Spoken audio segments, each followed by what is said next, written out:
So let's start with our new lesson today. And the title of it is, Who Do You Trust? And if you look here, if you look at the pictures and the title, what do you think this lesson is going to be about? Jobs, Jobs, maybe. opinions, maybe. Your opinion about the job, maybe? I think like about the people we trust them in our life, like the doctor, our family. Maybe. Well, yeah, interesting. Oops, what did I do? Yes. Let's zoom in and see what's the conversation topic here. It says, which professions are you the most and least, or are the most and least trusted by the public? Think of the top 3, most trusted, and the bottom 3, least trusted, and compare your ideas with others. So I'll let you think. Think about 3 jobs or professions that are very trusted by the public, by the people in general, and 3 jobs that are not trusted, like the least trusted. I'll give you an opinion. I mean, I guess most of the people trust doctors, right? But most of the people don't trust taxi drivers, for example. So I will let you Can't think. hear you. I'm sorry, I said like most of the people trust doctors, but again, so many people don't trust taxi drivers. Did you? Can you hear me, guys? Yeah, we can. I really hate it when the setting isn't functioning well. Okay. So what do you think? What is your opinion about that? Can you mention to us like the 3 trusted and the least, like the top 3 trusted and least 3 trusted jobs or professions? Maybe Yes, can I manager? start? Yes, sure. Okay. On the top, I guess teachers, because without teachers, we are nothing. And doctors, like surgeons and dentists, and engineers. Yes, exactly the 3 exactly the 3 pictures there. Maybe Really? the salesman, not the engineer. Oh, okay. I hate salesmen, by the way. I don't trust them at all. Yeah. What about the least trusted jobs, in your opinion? I guess online shop owners, and I don't trust with chefs. I guess they're not all of them trustworthy. Oh, restaurant chefs. Yeah. Okay. Why do you think they're not as clean as they claim they are? I mean, we can't trust of them because not really know what they are cooking or what the materials and what all the things inside the kitchen. Oh yeah, I totally understand you. Yeah. What about you, others? What do you think? Do you share the same opinion? Can I? Yes, please go on. Like, I agree with her. Oh, sorry. I agree with her, but like, I want to add something else.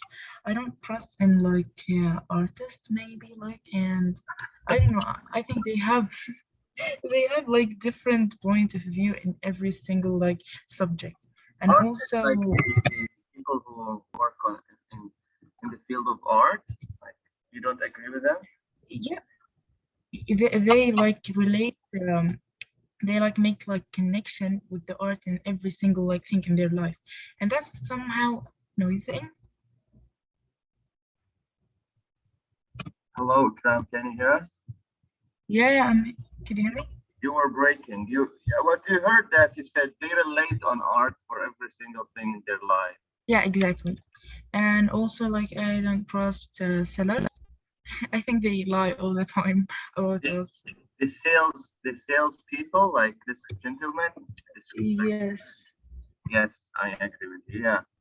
And Okay. also, I don't know, what do we call them? Maybe therapists, like this, like the doctors who like, I don't know how to say it, but like, Psychiatrists. what did you say? Sorry. Psychiatrists. Yeah, maybe. I don't know. Like they go with like mental health and something like that. Yes, exactly. Yeah. Also, I don't trust them. Yeah, sorry. I don't trust them also, but I trust in managers. Like I think they think in a good way. What about the 3 trusted jobs in your opinion? What did you say? Sorry. The 3 most trusted jobs in your opinion. You said about the least trusted jobs. Like I agree with, I don't know, Tafsir or just name one of them, and I think okay. And with I also like trust in managers. I think they managers. Did you say managers? Yeah. Okay, managers. All right. What about the other 2 jobs? I do agree with Tasneem and Ikram, but I don't agree with her about the therapist thing. Also, artists as well. no. To be honest, look, some fashion influencer and artists just to make some money. They lie about products and they just cheat them. Right, but honestly, you got my point. I got you. And also, I don't trust babysitters. I feel it's maybe could affect the children's in a bad way. I mean, it depends on the person, but you got the main idea. Hey, thanks for sharing, everyone. Ikram, did you want to say anything more? No, I don't. Thank you very much for sharing your opinion. Honestly, I don't agree with you, but it's not everything, but yeah, I agree for an extent. For example, if teachers feel trusted, doctors, engineers, people with positions like managers, psychiatrists, or like the therapist, not to be trusted. Well, some of them, but again, they're an important part of the community. And about artists, they suffered the most, in my opinion. I mean, if someone wanted to be an artist as a professional artist, believe me, it's a very tough job. People just ignore gifted people for like so many gifted people are getting ignored by the public because the public nowadays they just cherish some influencers on social media, or this is what we're going to talk about now. If you look here at the other question, it says, do you think trust in some professions have changed over the years? Why not? And what has happened to make like people more or less trusted, like professionals? And honestly, in my opinion, yes, it has changed a lot. I mean, when I was your age, people didn't even know there was a job called gamer. They thought it's just something like a waste of time, but now it's a trusted job. And the same thing for influencers on social media and so many other jobs related to that field. So what do you think? I think maybe like before like 10 years or more, like people think that manager is not like a job to do. They think only doctors and engineering are successful in this life. I think so. Okay, thank you for sharing. Yeah, unfortunately, in some communities, this is the view about engineers and even managers. Like the vast majority of people just wanted to do a title. They didn't want to do the content. You're right. Okay, others, do you want to add? Do you want to add to us? Like, do you want to share us something before we move on?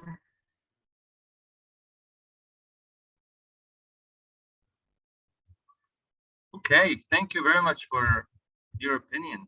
Now, let's read about, let's read a short article. Let me zoom in again.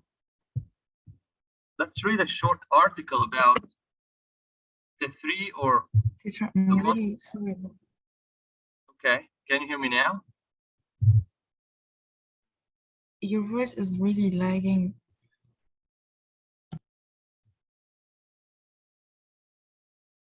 All right. So now let's read together about the least trusted professions in the UK, and let's see would the results be similar to your country. Depends on where you live. So who wants to read? Who wants to start reading? I can. I can read. Oh, all right, you can read. In recent UK poll to find the most trustworthy professions, doctors came first. 92% of people trust them.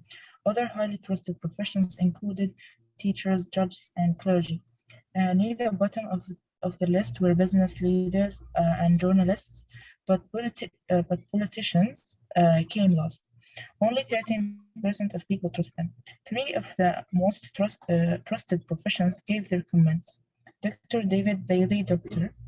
I qualified when I was 23 years old. I have every intention of working until I'm 65. So I've got a real vested interest in making sure that my patients think I am trustworthy. You do that by the way you behave towards people. Mary Davis, teacher. Thank you.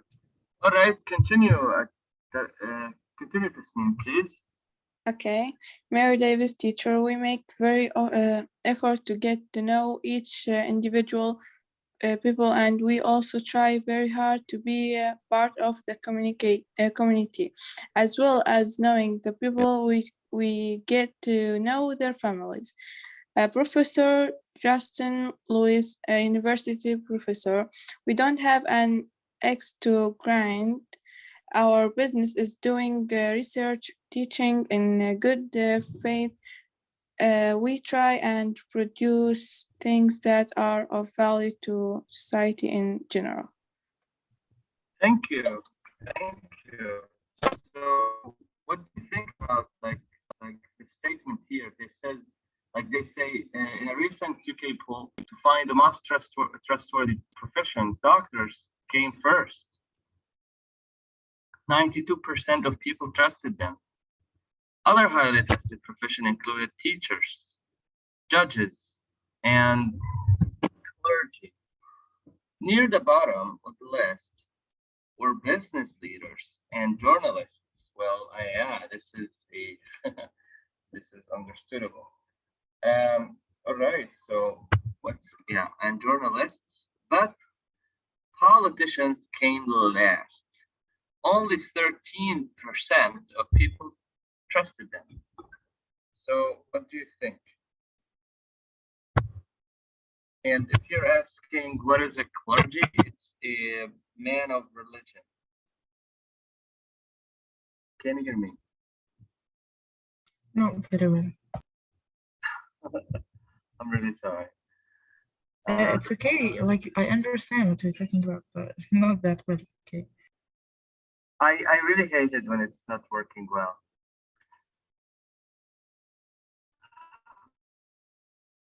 I'll try to Teacher, change the mic what from here. does qualified means?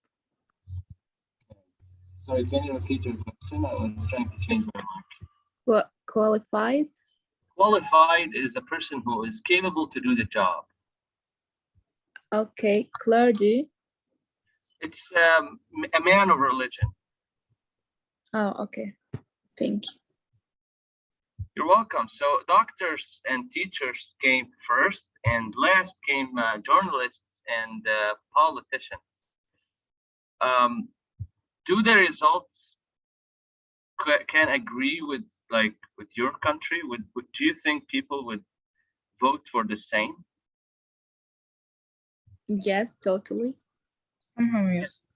Yeah, definitely yes. I think this is something universal. All over the world, people would vote the same. Yes.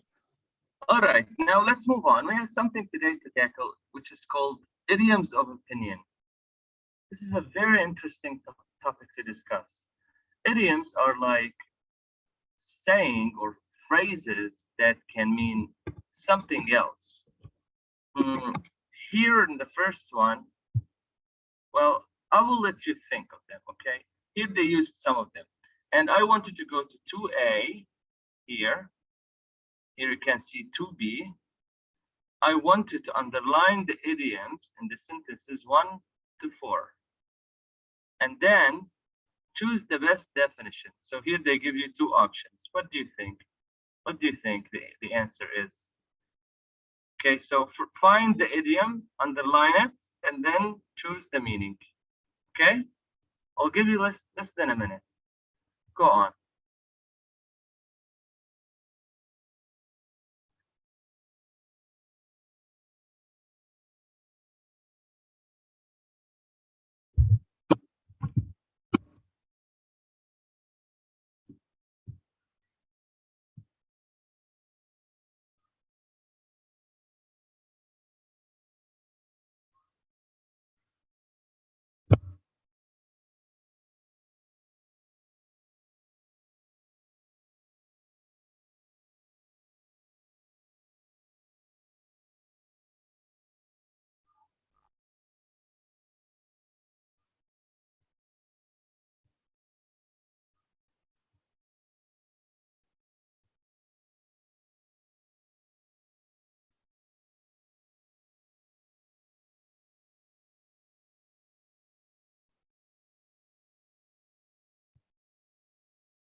Yeah, there are some really good ones here.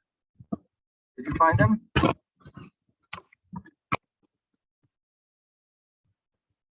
Yes. Just a second.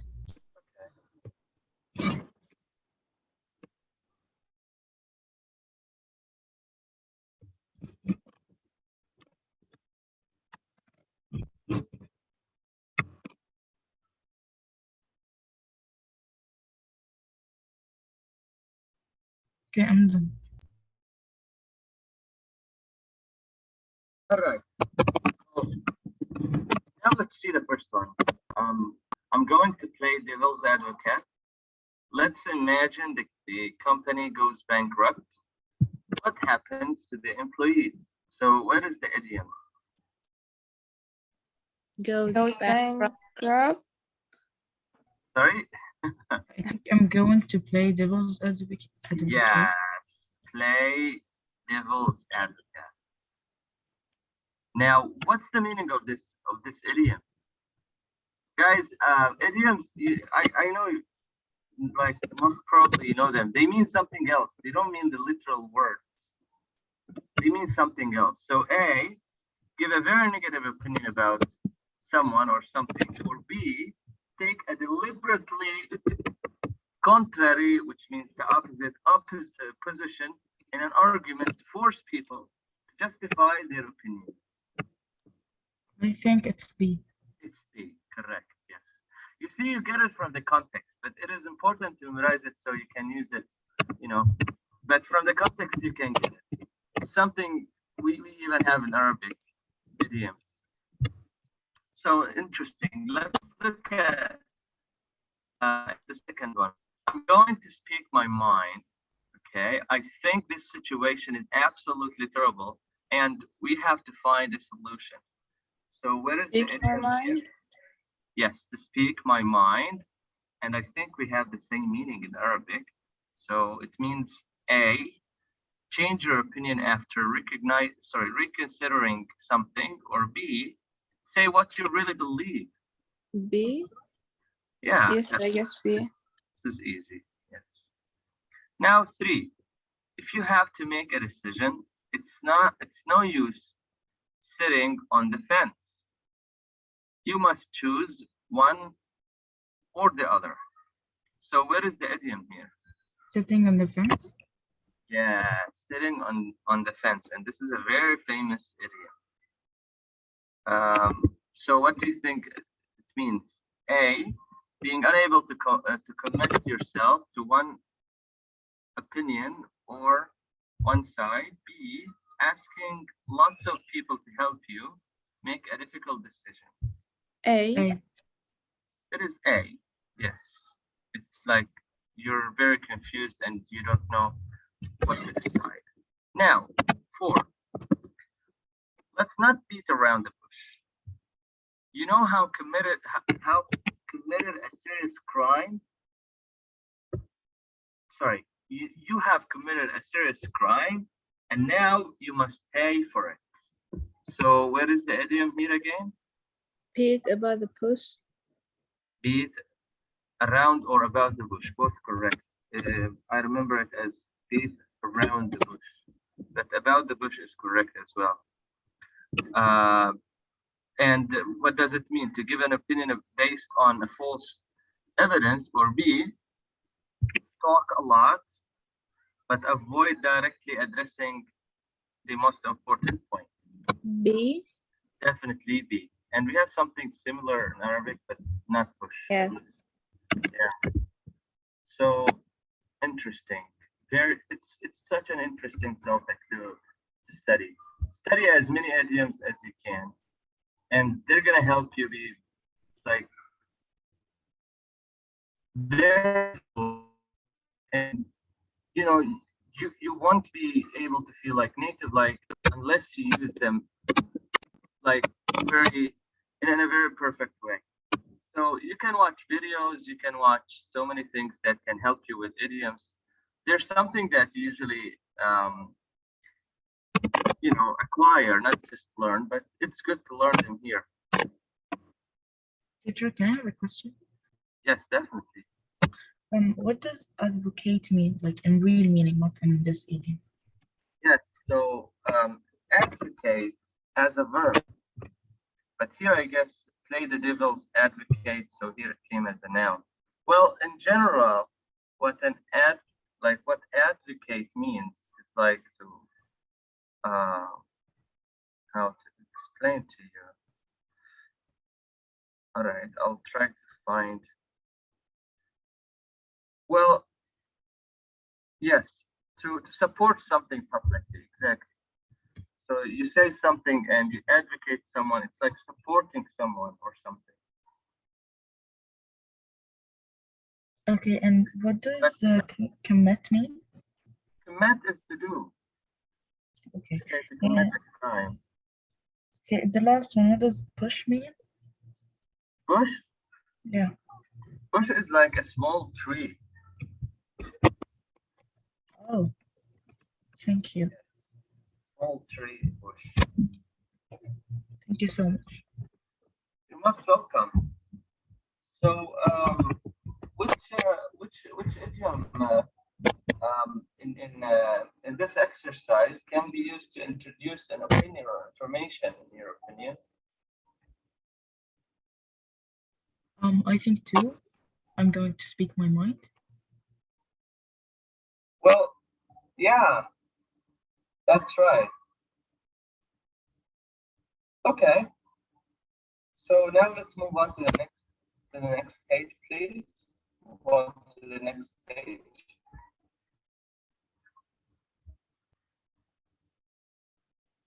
Okay. Now we're gonna listen to something very interesting, a debate. Do you know what a debate is? I cannot hear you, sorry. I'm sorry. I told you. Now we're going to listen to a debate. Do you know what a debate is? Teacher, I guess there's something wrong with your speaker. Like we can hear your voice, but your speaker is just freaking, or I don't know. But Yes.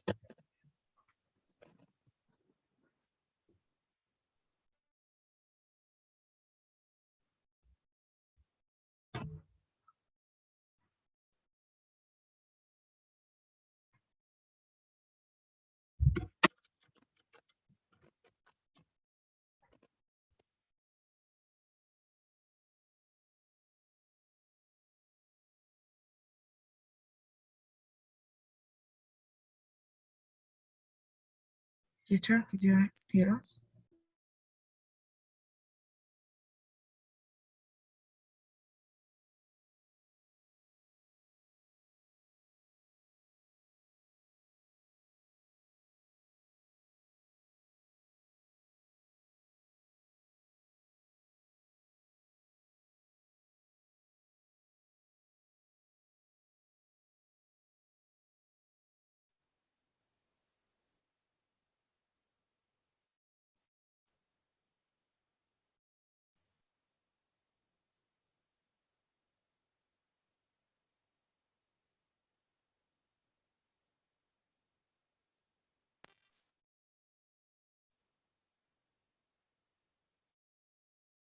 Teacher, you maybe were talking, but we cannot hear you.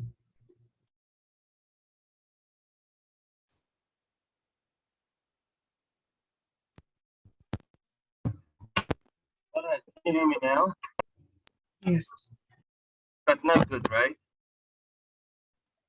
Yes. I tried to use my my headphones, but they didn't work too. I don't think it's a problem from the physical microphone in my device. It's either from the internet or from the software of Zoom because I didn't update it. So in our break time, you guys, I will go out and one of you will be the monitor, and then when I come back, you can give it to me back. So now, what I was trying to tell you is that we're going to listen to a debate. A debate is like a fight between like two people. It's not a physical fight. It's just fight with words and with their tongues.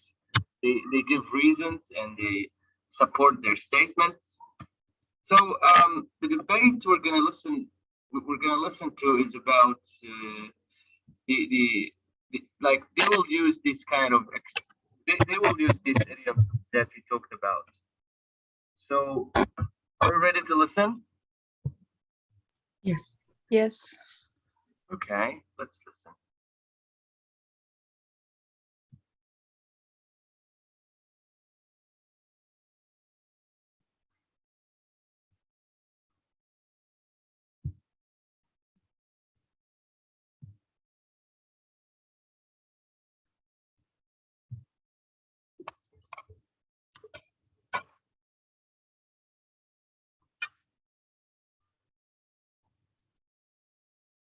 Days. Why not?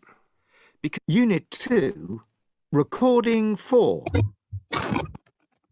as far as I'm concerned, we cannot trust the news we read these days. Why not?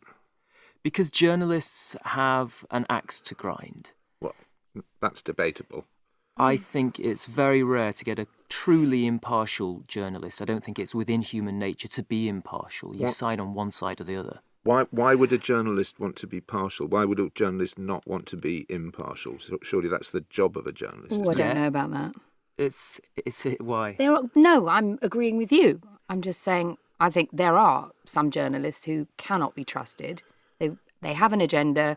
They aren't there to tell the truth. They're there to sell newspapers. Yeah, it's or a they have an job. axe to They're grind, being so- paid, and and But effectively they're the mouthpiece for whoever is paying them. But isn't the job of a journalist to be rigorous? I mean, if somebody comes up with a piece of nonsense or just whatever, piece of received information they're spouting, isn't the job of a journalist to get to the bottom of that and say, what do you really mean by that? Have you got proof of it? What are your Exactly. sources? I mean, they're going That's their in job, there surely. asking, where's the evidence for what you're saying? They're not just going to say, oh, you tell me every sheep in Wales is blue. And they're not going to go, oh, right, I'll just write down every sheep in Wales is blue. They're going to say, right, well, show me photographs, take me and show me these sheep. But the bigger issue here, if you ask me, is that they're there to sell newspapers, and newspaper owners have political agendas. Quite frankly, it's a business as well, isn't it? Well, Yeah, it's a political business. From what I can gather about the nature of the dispassionate idea of being a journalist, what a journalist is after is the truth. If that journalist then goes to work for a particular paper that's got a particular angle, a particular axe to grind, then certainly that journalist may err towards one side of the political spectrum or the other, but only a bit, I would say. I would say they're still after truth at its heart. Exactly. Surely any journalist worth his or her salt is going to make the case for both sides. Anybody just arguing one side in a totally biased way is not going to be taken seriously. Why are there so many libel trials then, if we can trust everything journalists write? And from what I can gather, people, and journalists included, don't even know that they're biased, and they'll write, you know, something trying to be impartial, and they won't realise that actually they have a slant on it. You can't help it. Highly unlikely. I mean, they're not stupid people, are they? I think some of them are for some newspapers. The way they write, it's incredibly stupid. Well, surely the people being libelled are just people who didn't like what was said about them. Do you think we could agree that the basic honesty of journalists is probably not to be questioned, but there are a few bad apples in the cart, and that there are journalists who give other, who are bad journalists who are partisan and who are arguing a particular political slant, who give other journalists a bad name? Well, I'd say there were a few bad carts rather than a few bad apples. Interesting. I guess I fixed my mic. Can you hear me well now? Yes. Yes. Finally. Finally. Yeah. Great. I'm really sorry about the mic today. So interesting. They used so many idioms. One of them was the bad apple. What do you think the bad apple means? Maybe the bad news. Maybe the bad ones. Okay. So I want you now to look here for I want you now to look here on sentences from 1 to 8, and I want you to tick for me the ones that you heard during the recording. For example, the first one, journalists have an axe to grind. Did you hear that? Yes. Yes. All right, an axe to grind. What do you think this means? I think they have something to do, like axe to grind, like related to the farming, and I don't know, like they're trying to tell us that they can work what they want, maybe.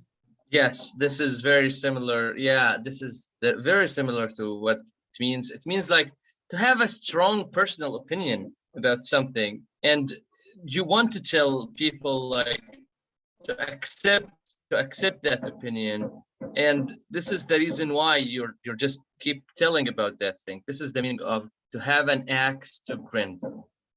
Thank you. Now let's look at the next one. Most journalists are truly impartial. Did you hear that?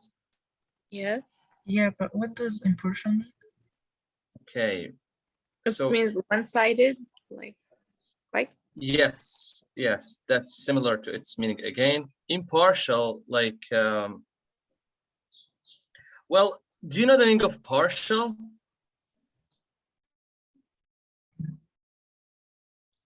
Partial from part, like a part. Impartial is just the opposite of partial, not partial, and means biased. Biased is a very good word when you want to discuss something. Biased. Okay, it's all right. Biased is biased.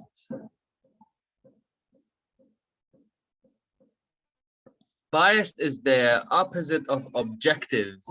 It means in Arabic متحيز. Okay. Right, so yes, we heard this one too. Now let's move on to the next one. Some journalists are there to sell newspapers. Did you hear that one? No. Yes. They mentioned they sell newspaper, but not the exact information. Well, I think they would have said, I can see the script now. I can see the script, but I can't really search for the answers. I'm not sure. I think they said it. Yes, I think they said it, but I think they didn't say two, because they said something about journalists can be bad or good, but they didn't say how journalists can be biased. This is an entirely different story.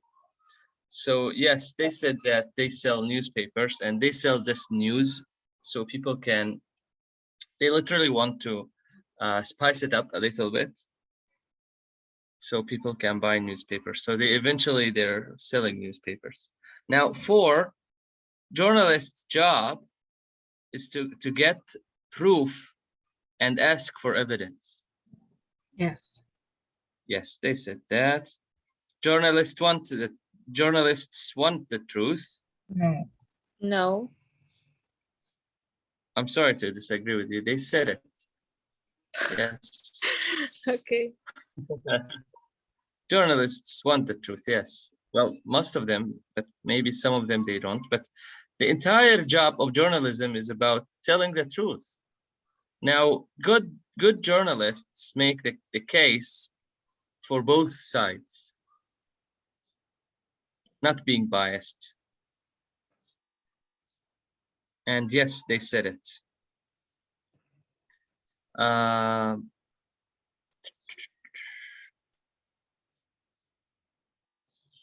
Right now, there are many libel trials because people don't like what is written about them. Did they say that or not? No. Else, what does label child mean? All right, I'll show you. Okay. There are something in a newspaper. Well, it's like a written statement with the wrong accusation. Do you see aren't you watching the recent the recent libel trial about Johnny Depp and yes. and Amber Heard? And Yes, the entire social media is talking about them. Yeah. Like, I'm really done with them. Every time I see a video, I just skip it. Yeah. This is exactly what a libel trial means. Me too. I saw we started seeing them everywhere, but I think now Johnny Depp won. Yeah. Right. So yes, it's there as well. And the last one, some journalists give other a bad name. So some journalists give others a bad name. And yes, they said that. Just want to tell you something. It doesn't matter how fluent and how your language is advanced. When it comes to journalism or when it comes to the law or some very specific, we call it lexical groups, you will find yourself with tons of new vocabulary. So it's very okay. It's very okay to find so many new vocabulary when you read about journalism as a science, and law or this kind of very highly academic topics. Okay, now. Sure. Yes. Can you please again, what does libel trials mean? I told you, a false accusation. Okay. Yes. Thank you. Thank you. No, you're most welcome. You're most welcome. All right. So now let's move on to 4. We still have time before break. Yeah, we still have time. And I want to complete the words here. If you want, I can play the recording again. Yeah, it would be better. Please. Right. Let's play the recording again. Listen and answer. It was fast anyway, and it has many advanced vocabulary, so it's good to practice.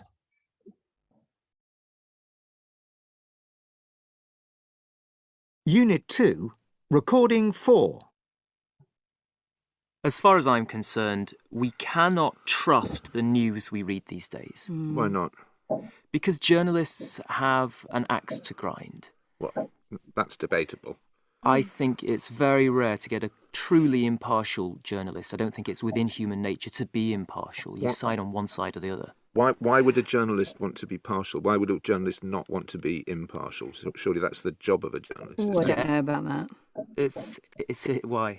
No, I'm agreeing with you. I'm just saying I think there are some journalists who cannot be trusted. They have an agenda.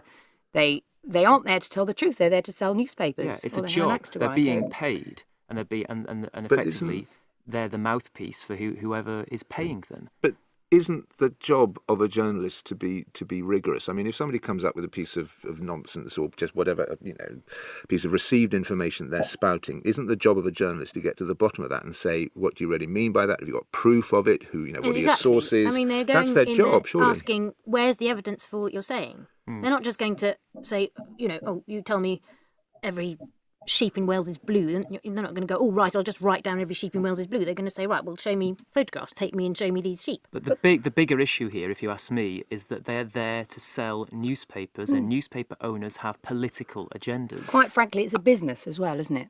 Well, Yeah, it's a political business. From what I can gather about the nature of the dispassionate idea of being a journalist, what a journalist is after is the truth. If that journalist then goes to work for a particular paper that's got a particular angle, a particular axe to grind, then certainly that journalist may err towards one side of the political spectrum or the other, but only a bit, I would say. I would say there still are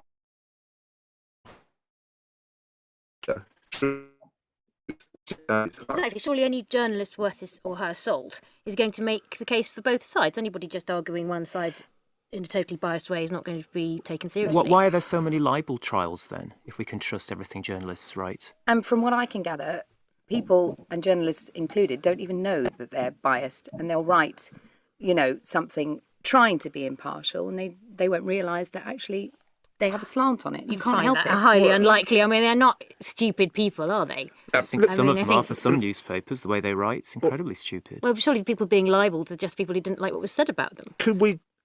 Do you think we could agree that the basic honesty of journalists is probably not to be questioned, but there are a few bad apples in the cart, and that there are journalists who give other, who are bad journalists who are partisan and who are arguing a particular political slant who give other journalists a bad name? Well, I'd say there were a few bad carts rather than a few bad apples. Okay. So let's do it together. The expressions here are very important. I mean, they sound easy, but they're very and commonly used. The first one, let's do it together. The first one, if you want my honest Opinion.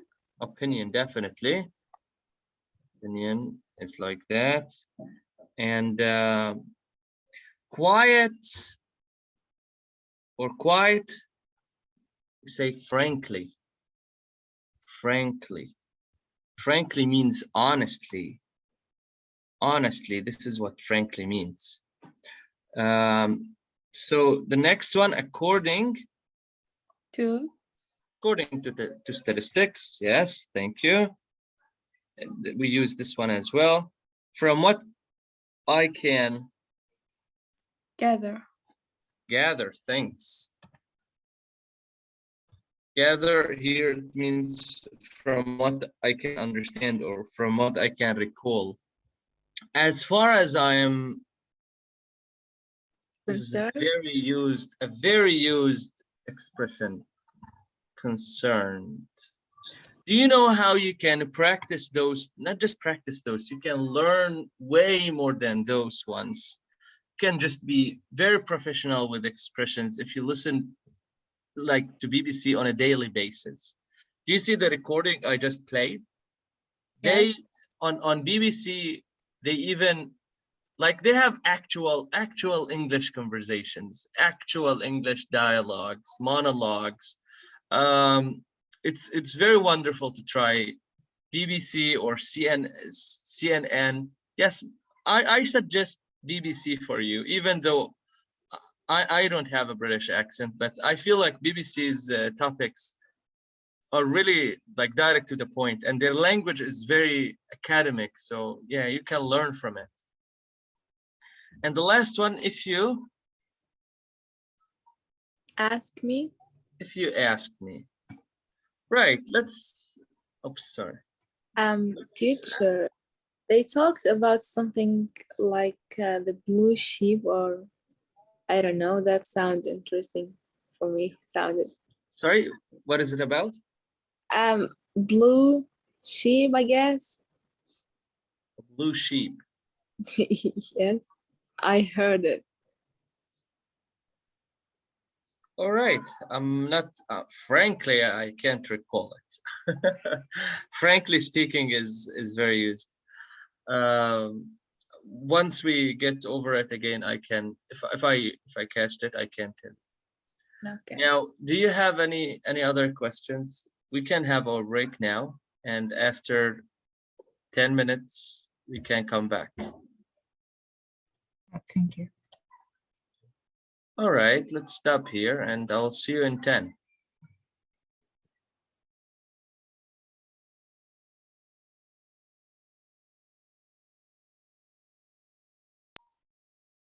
Hi guys, are you back? Yes. Yeah, you. Teacher, yes. Welcome back. So we just finished some expressions, and we had our break after that. Now let's go to page 130, please. And there we're gonna have the language bank. Let's go down there to that small box. It says introducing opinion. So as you just studied, you can use these expressions to state your opinion, to say what your opinion is. So you can say, if you want my honest opinion, yes, we just learned that. And then you say your opinion. Now, it's always in English, it's always good, not just in English. If you think about it, even in Arabic, when you sit around some educated people, you want to sound polite. You don't want to sound like your opinion is the only opinion that matters. So, and again, you support it. Look, according to statistics. So according to some study I read, to my knowledge, you don't want to say, I know. It's, to my knowledge, for my understanding, yeah, quite frankly, like here you want to say honestly. Yes, this is just an alternative for honestly. For what I can gather, for what I can have in mind, you can say, look at this way. It means like to look at that opinion. Let's see the other ones here. What did they use as well? They're very easy. The reality is, so here again, you state your opinion, and then you say, in reality, again, this is another way to say your opinion, or in fact, as far as I'm concerned, if you ask me, like, it's like, of course, they're not telling you to ask them, but here you're discussing with them something, and here the person who says, if you ask me, and then he would just put the information he wants to tell you. Okay. If you ask me about grammar, I just say it's not a difficult topic, or it's not a difficult subject to be studied. So I guess they're not difficult, but again, they're good. They're good for your daily language, for your discussions with others, especially if you're going to study in a foreign country. You're gonna have debates. I love debates, in fact. Do you have any questions about those? No. Others? No. No. Right, now I want you to match the sentence halves. Here you have 9 sentences.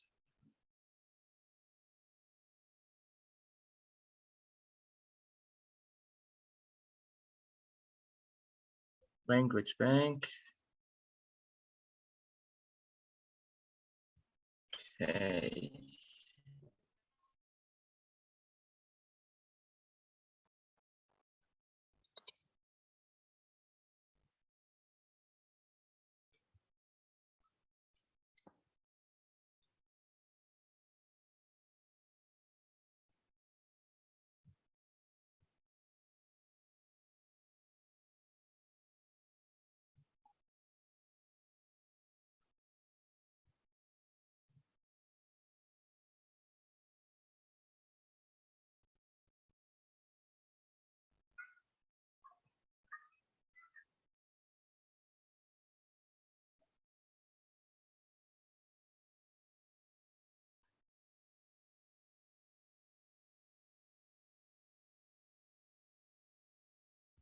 I'm done. All right. Let's do it together. Can I start? Yeah, sure. Go on, number one. If you want my honest opinion, there isn't much evidence to support this theory. Yes, exactly. So number one, it's A. Thank you. You can do number two as well. Okay. The reality is we can't keep sending them money. That's correct. It's C. The reality is, comma, what this comma is very important, by the way. When you have this introductory phrase, after it you put a comma and you start your sentence. So yeah, don't miss this one. Thank you. Now Tasneem, you can do the other two. Okay. 3. Look at it this way. We must do something now or things will get worse. It's I. Thank you. Yes, you can do number 4 as well. And as far as I'm concerned, this company is living on borrowed time. Thank you. This is H. Right, thanks. Now, Tartil, your turn. Okay. 5, right? Yes. If you ask me, you should put aside more time for your family. It's F. It's F. If you ask me, you should. Yes, thank you. Now, number 6, you can do it. Okay. According to the boss, we're making a profit of 100. Wait. How can I say this number? 100,000 pounds. 100,000 pounds every month. Thanks. Now my turn.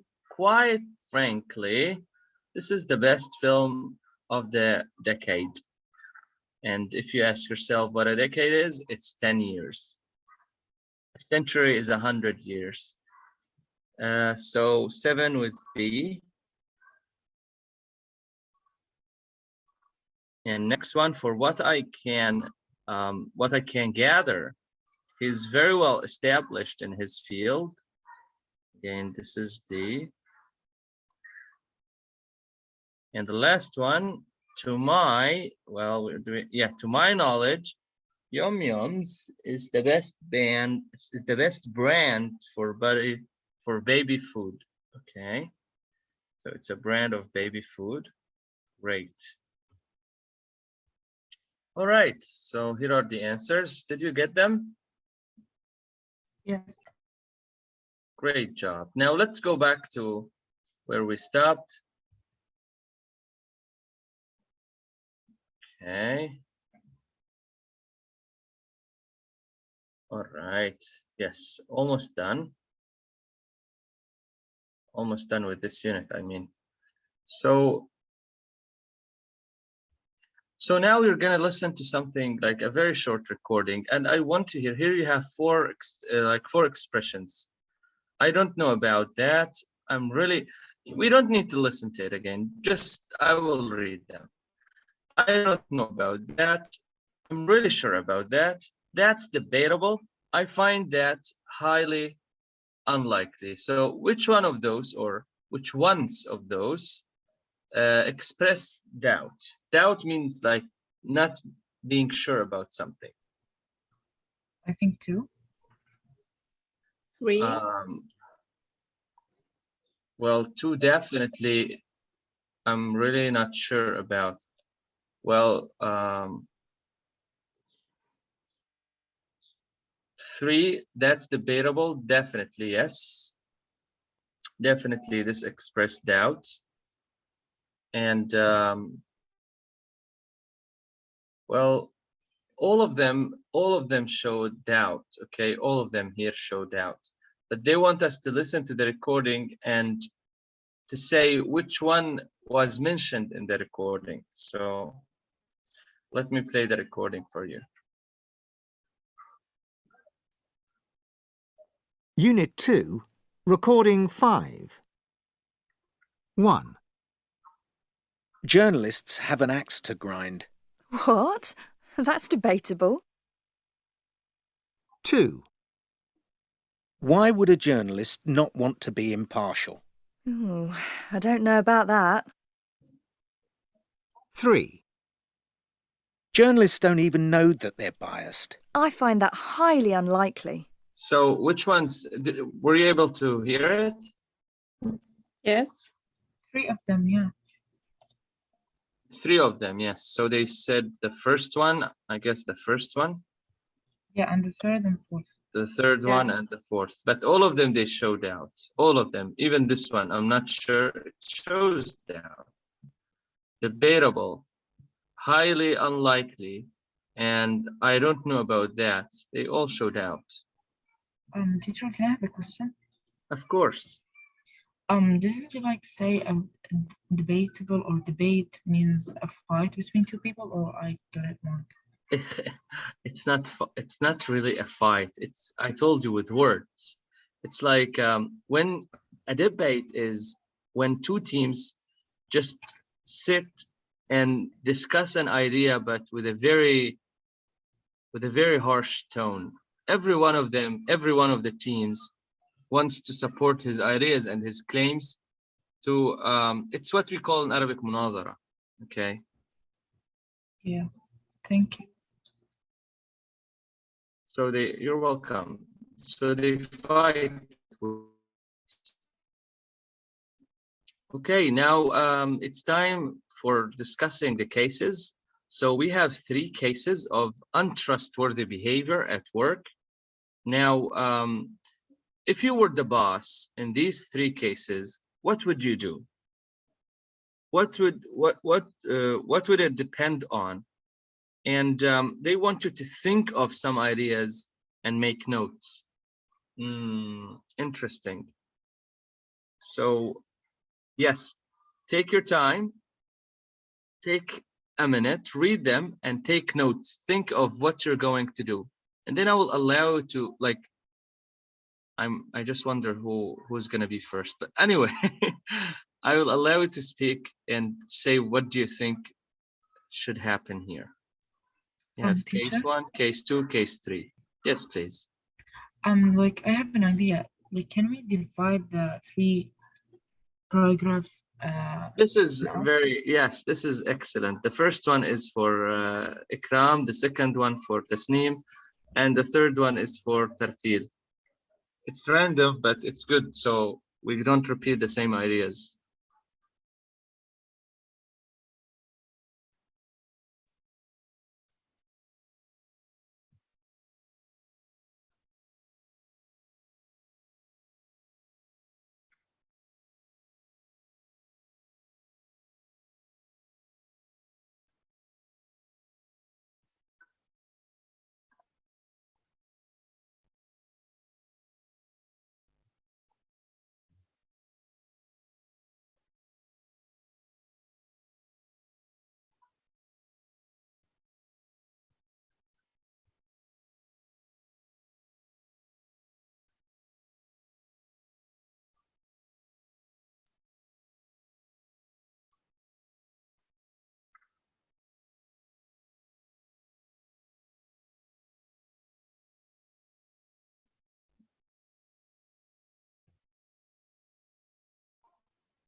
Okay, have you finished?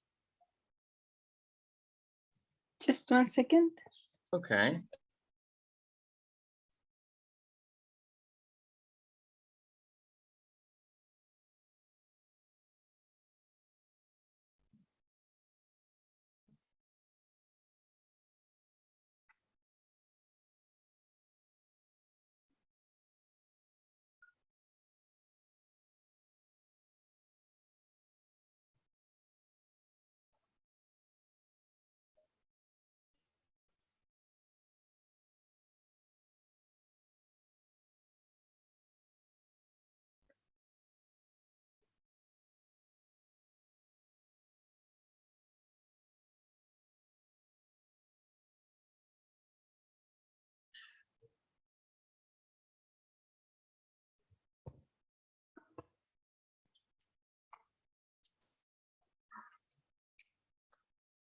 All right. So let's start with Ikram. You can read us your like the case and tell us what would you do if you were the boss here. Okay. Case 1, your company has started using an online management system for all of its business. Your assistant sometimes refuses to use this system and sends you documents the old way, by hand or by email. If I were if I were the boss, like if she did that 3 times, like I will warn her 3 times. Yeah, I mean, if she did it like for the 4th time, I will tell her like, sorry, we cannot compete with you because like that's like our rule in this company. If you accept that, you can compete with us. If you're not, like, we will tell you sorry. Wow, wow, that's so harsh. That's so harsh. But yeah, thanks for your opinion about that. If I was the boss, or if I were the boss, both of them are possible, by the way. But if I were is more formal, I would just bring kind of training for my employees, because she's using the old way. That means she's not comfortable with the new system. And remember, firing someone arbitrarily have huge consequences in some countries. So it's not easy to fire employees in some countries. But thanks for your opinion. Now, I think this is the case of Tasneem. Go on, Tasneem. Read it for us and discuss it. Okay. Case 2. Someone in your company used social media to gossip about his key workers and recently started a blog criticizing the company's practices. Oh. He doesn't mention names, but it's obvious who he is referring to. Well, this happens a lot. This happens a lot. Yes, yeah. yes. If I were the boss, I would suggest to do a meeting and tell all the employees of my company to come. Then I will show them the negative comments for all of them, and say no one gonna leave this meeting until I found this who wrote this negative comments, and then I'm gonna talk to him and figure out. Well, you know, some companies even sue their employees for that. If they knew who does it, like especially if there are some secrets, and some gossip sometimes hurt the company, like financially. They can leak the information to their enemies or competitors. So yeah, some companies even can sue. Interesting. Thank you for your idea. Now, the last one with Tartib. Go on, Tartib. Okay, a coworker has been claiming expenses for expensive meals and events. She says she was entertaining clients, but you know, she was in the office on those days. Oh. First of all, I would discuss this with her. If she didn't came up with a good reason for that, I would simply hire another person instead of her. Well, yeah, that's good too. Because it makes like, what would you do with the money? And yeah, that's stealing. That's stealing. Maybe she's using the money for her own, you know. Yeah. For her own benefits. Interesting. Thank you very much for your opinions, and it was good sharing with you. Now let's go on to the last unit in the module, and here we have Chess Master. As usual, this unit is going to be about a short DVD, about a short video. But before the video, we can discuss some ideas that are going to be related to our topic today. So let's check your understanding in these bold words. I wanted to read sentences 1 to 4, and I want you to try to guess what's the meaning of the words in bold.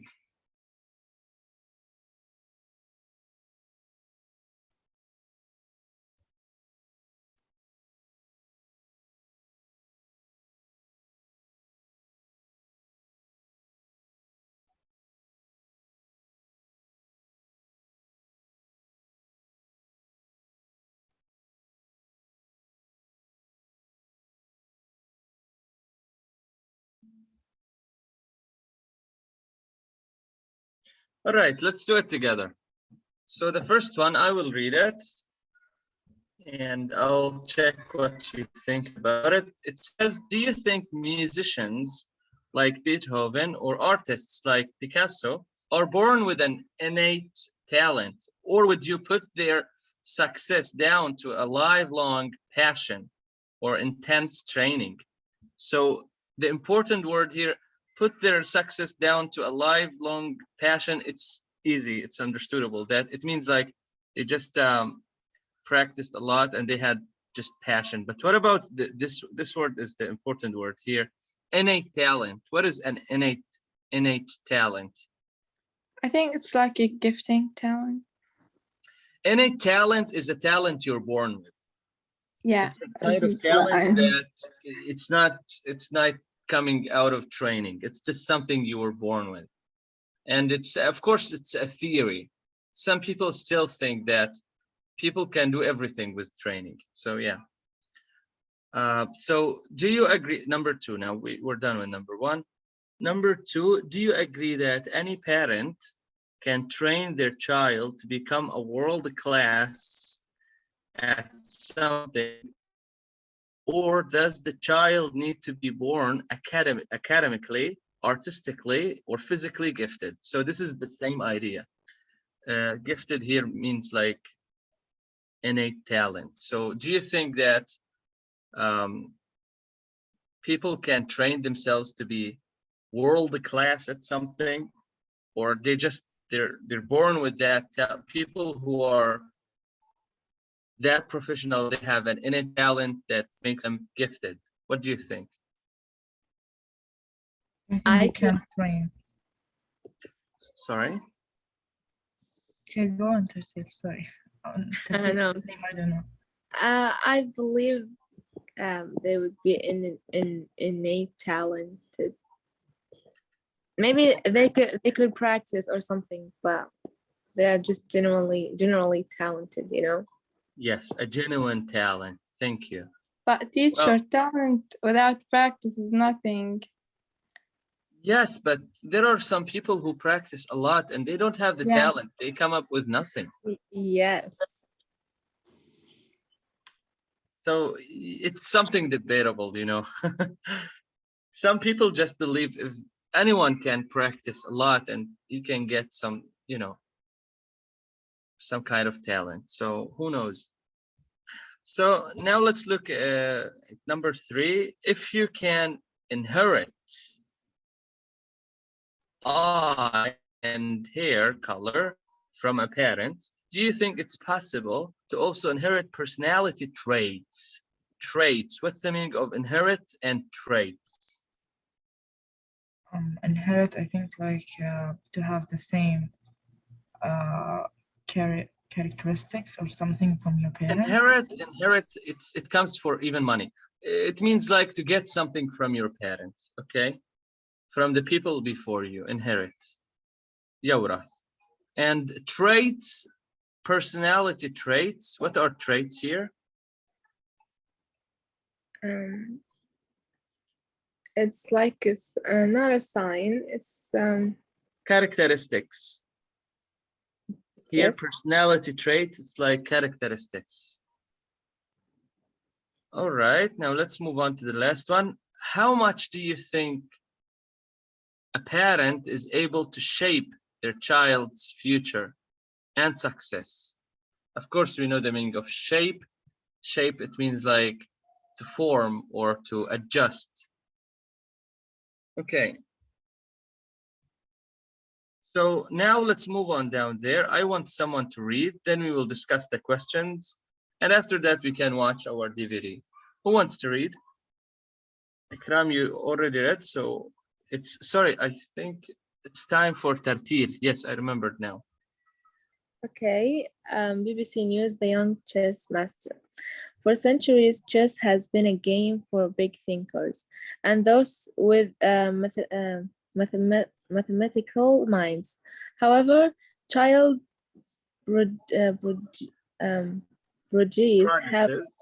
prodigies have become a well-known phenomenon.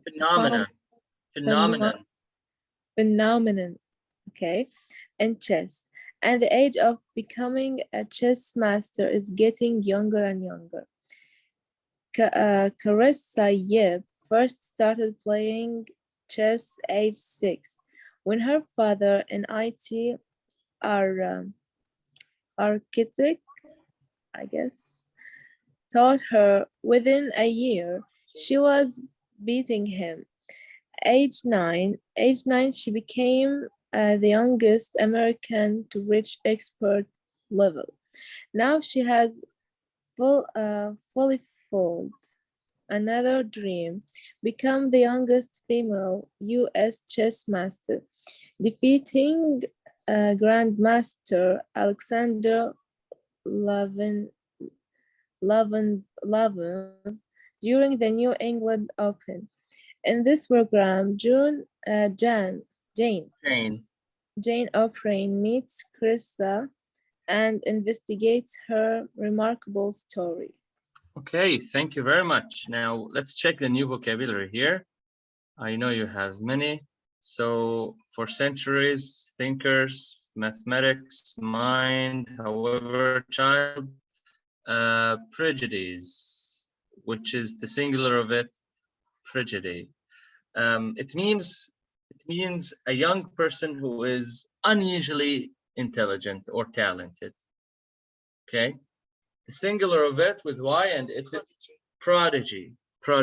Exactly, prodigy. And next one is phenomenon. It's like a natural thing that happens. We say in Arabic ظاهرة. And there is a very good note that the plural of it is not phenomenons, it's phenomena.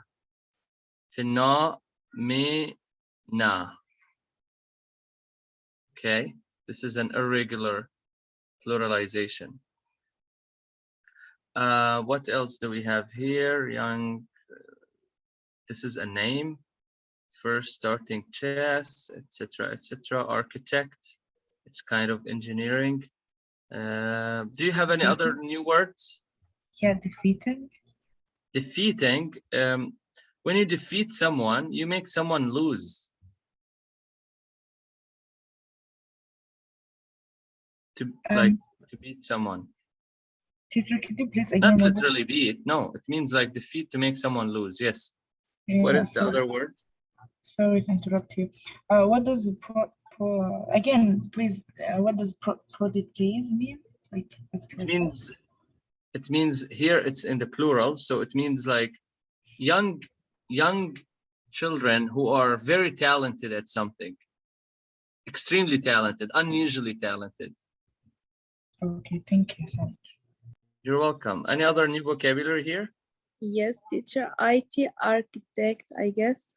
IT, it's from IT. No, I know IT.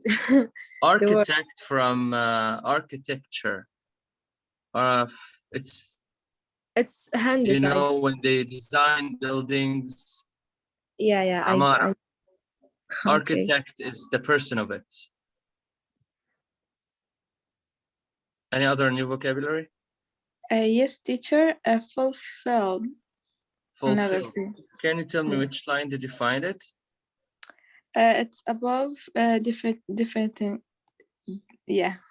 Do you find it? Defeating. Okay. Yes, this one. She has fulfilled another dream. Accomplished another dream. Okay. Fulfilled. Accomplished.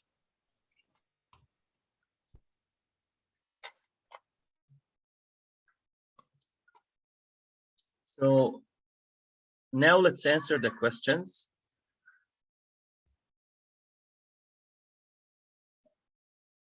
Now, why is Carissa achievement special?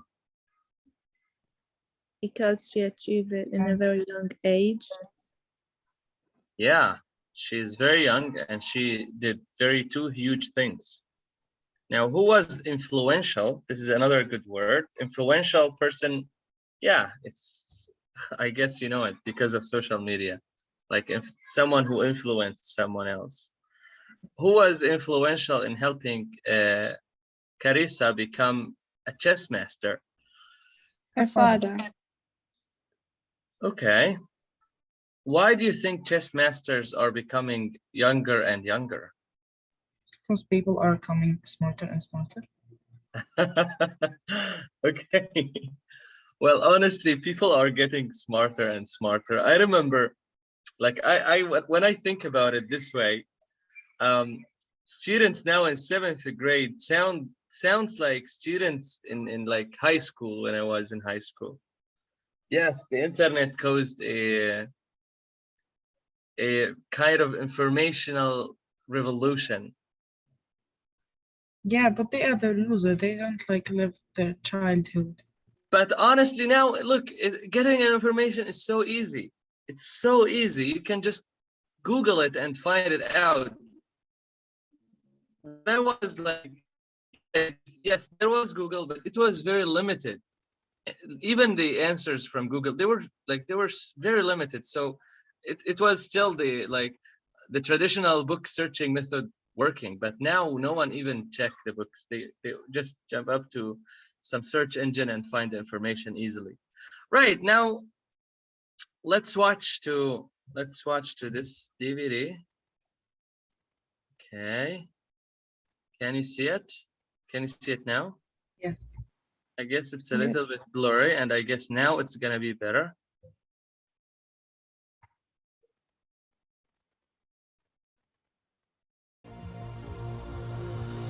All right, is it working? Like, is it clear and you can hear the voice? Yes. Yes.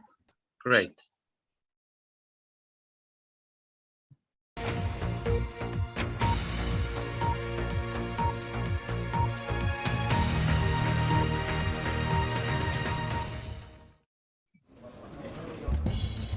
Spot the newest chess master in this room.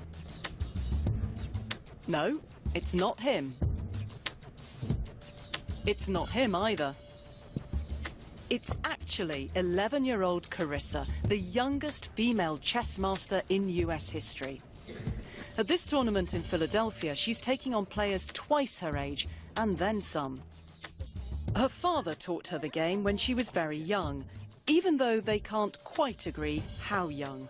My father taught me to play chess in kindergarten, right? Yeah, he taught me to play chess in kindergarten. No. No? Then what is it? First grade. No, I wanted to play chess in kindergarten, so he taught me. And then I joined the chess club in first grade. I didn't teach you at that when you were kindergarten. First grade then. Fewer than 2% of chess players in America reach the level of master. Not surprisingly, Carissa is rated the top girl under 12 in the country. If you look at how you can play chess, you can diagram the moves algebraically, and oftentimes they do. And in fact, you talk to Carissa, sometimes she plays the game without the physical board in front of her. But Carissa is so unassuming that many others aren't even aware she plays chess. You would never know. If you were to come in not knowing who she was, and I were to say, she's in this classroom, you'd never know who she is, because that's just who Carissa is. She's just a normal, everyday young adolescent going about her business in a middle school. Oh, all my teachers are like congratulating me. They're like, oh, Carissa, how come you didn't tell us you were a chess master? And I was like, yeah. It's no big deal, really. Most of the time, she's just like any other kid. Mum picks her up from school, she hangs out with her friends, and she does homework, eventually. You know, play games afterwards, you need to finish your homework first. But chess is her passion, and at her local club recently, she played 31 games simultaneously. And she can teach, helping young and old alike. But chess can also be a lonely game when you're so good nobody wants to play with you at all. That's unlikely to last though. As her fame increases, challengers are sure to follow. I want to be a world champion as soon as possible. And who's to say she won't be? Jane O'Brien, BBC News.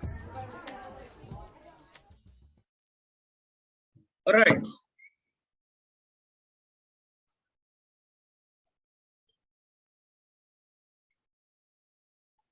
So,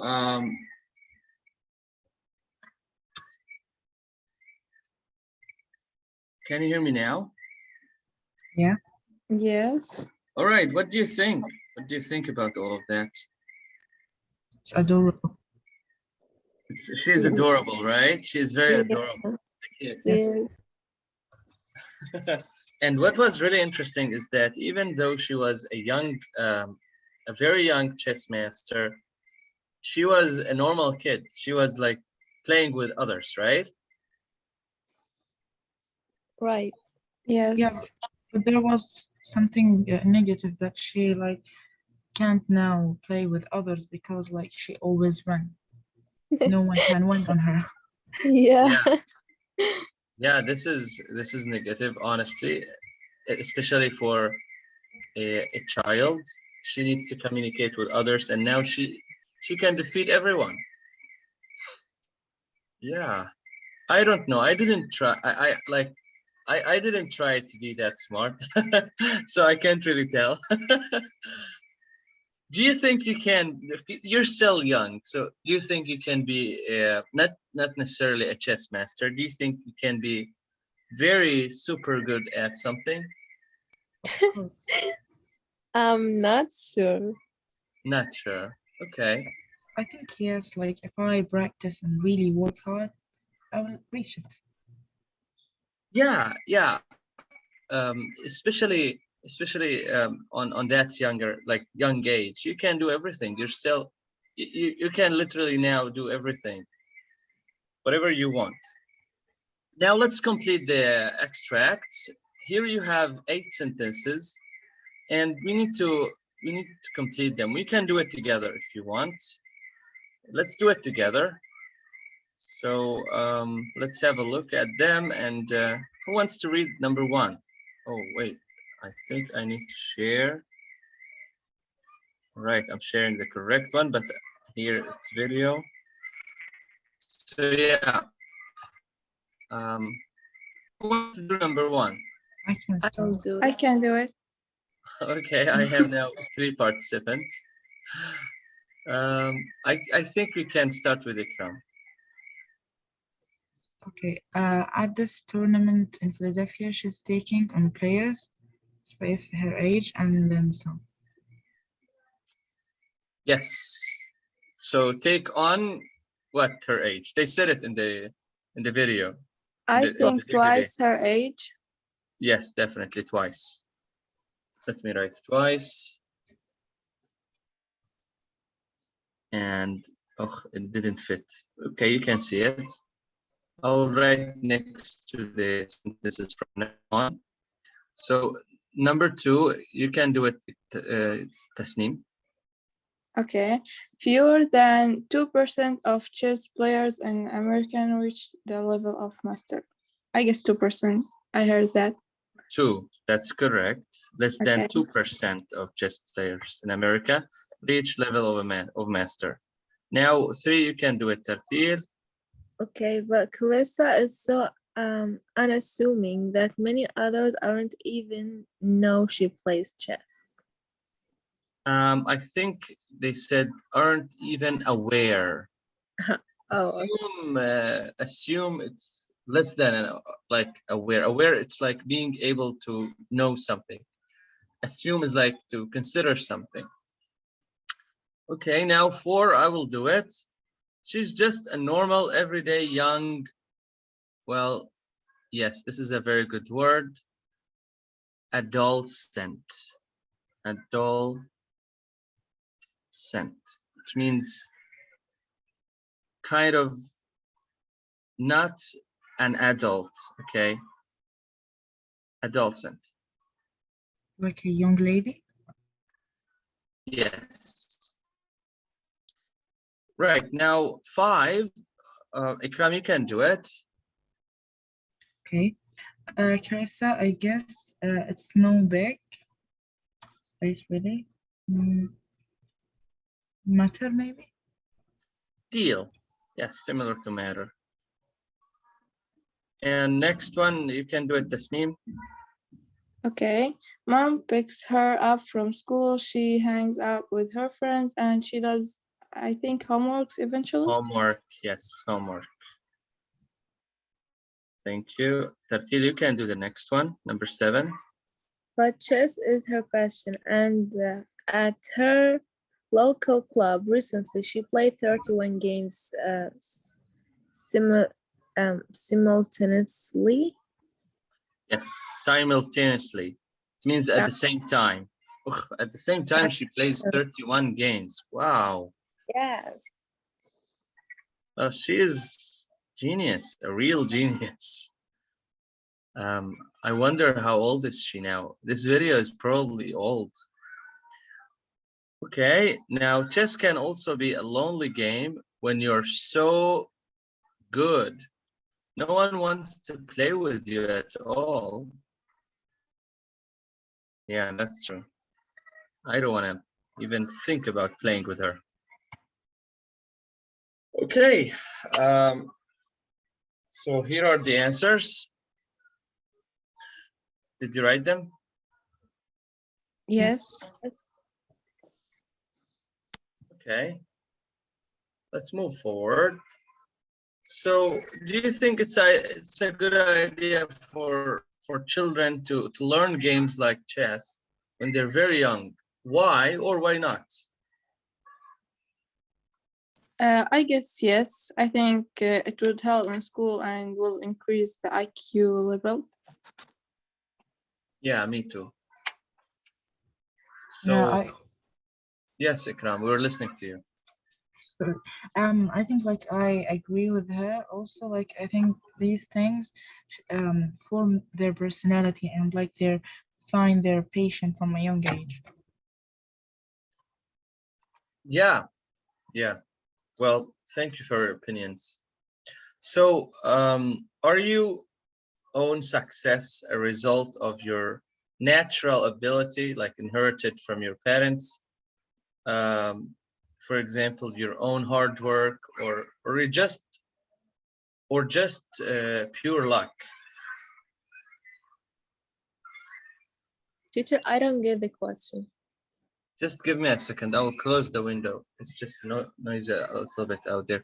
The question says, like your own successes, what you gained now, is it a result of your natural ability, like your natural talent, the thing yes. that you got from your parents, or your hard work, or just luck? I guess for me, national ability and hard work, both of them. Sorry, what did you say? Natural talent? I said for me, national ability and hard work. Oh, yes, yes. Nothing by luck. Nothing comes by luck, by the way. Yeah. Yes. If it is a real achievement, nothing comes with luck.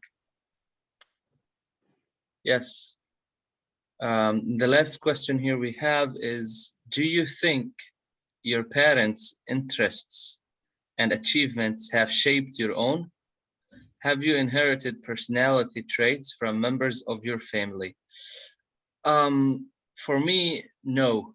My parents were interested in something totally different, and their achievements are totally different of mine. But I don't know about you. I remember you live in a family with family of doctors, and you want to be doctors too. So I guess it did. For us, me and Tasneem, no, we don't want to be a doctor. Actually, we're fighting for our dreams. In this case, I wanna study business, and she wanna study. I'm good then. What did you want to be? Designer, Tasneem. And yeah. me, I wanna study marketing, and it is just so complicated. We're trying to. But our family wants us to be doctors like them. They want you to be doctors like them, right? Yes. Unfortunately. and we are in a really hard situation. We can't even decide what we're gonna study next year. Oh, I'm sorry for you. It's just a very difficult decision. I'll tell you why. I'll tell you honestly. I'll tell you something very honest. And I dealt with so many students, so I know it's a very huge step. And once you do it, it's very difficult to undo it. doctor, or like being a doctor, or being a physician. This is the like the real title. A physician, which is someone who, you know, treats patients or fix patients. This job is very required all over the world. So once you entered a medical school, you get a job. You get a job immediately, and you get a good life. But the point is that if you like this or not, this is the point. You see, on the other hand, you like something, but it is sometimes very difficult to get a job for it. So yeah, this is, I totally understand what you're through. No, actually, in reality, we see our parents like had to work a real, like a very hard work to get where are they now. Yes. You know, they spend like 30 years to build a name, and it's so hard. I wouldn't spend my whole life working for a name or something. I would you know what I mean? I would have I like do. a job. With a job I feel like I'm happy with, you know. Yeah. I don't want to make money, like I don't want to be so rich and whatever. I just want to be happy and satisfied. That's all I want. Yeah, I agree with 13. yeah, that's really good, and this is mature. Like this is a very mature thing to think of. What would I suggest you is that there are some courses. They're not courses. They're like orientation sessions.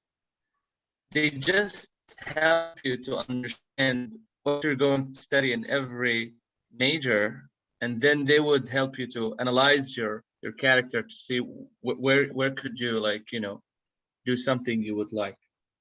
So I wish you all the best with that. You can do that. You need to definitely do it before you choose what you're like, before you choose what you want to study in college.